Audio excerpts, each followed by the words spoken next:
फटाक्यांमुळे छत्रपती संभाजीनगरमध्ये 34 जण होरपळले। शासकीय रुग्णालयामध्ये 14 जण तर खासगी रुग्णालयामध्ये 20 जण दाखल। हिवाळा सुरू झाला तरीही नोव्हेंबरमध्ये अपेक्षित थंडी नाहीच। तामिळनाडूच्या किनारपट्टीलगत कमी दाबाचं क्षेत्र तयार होऊन मध्य आणि दक्षिण भारतात सरासरीपेक्षा जास्त पाऊस पडण्याचा अंदाज। ऊस उत्पादक कारखानदारांमध्ये यंदा संघर्षाची चिन्ह। साखरेच्या किमान हमीभाव वाढवण्यास केंद्राचा विलंब। केंद्र सरकारबरोबर उत्पादकांची अनेकदा चर्चा पण निर्णय नाही।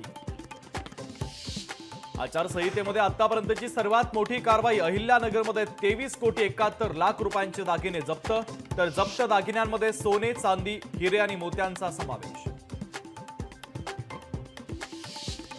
दिवाळी पाडव्याच्या निमित्तानं सिद्धिविनायक मंदिरामध्ये भाविकांची गर्दी। या निमित्तानं मंदिरात आकर्षक फुलांची सजावट।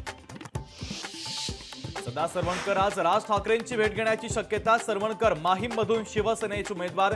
माहीमचा तिढा अद्यापही तसाच।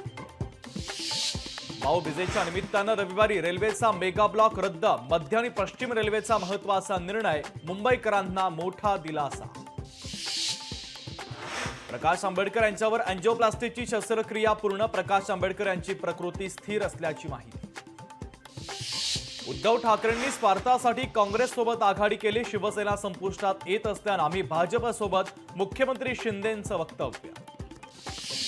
बारामतीमध्ये आज पवार कुटुंबाचे 2 पाडवे। गोविंद बागेत शरद पवारांचा पाडवा, तर तिकडे काटेवाडीमध्ये अजित पवारांचा पाडवा। लोकशाही मराठी ऐका, पहा, जागरूक रहा।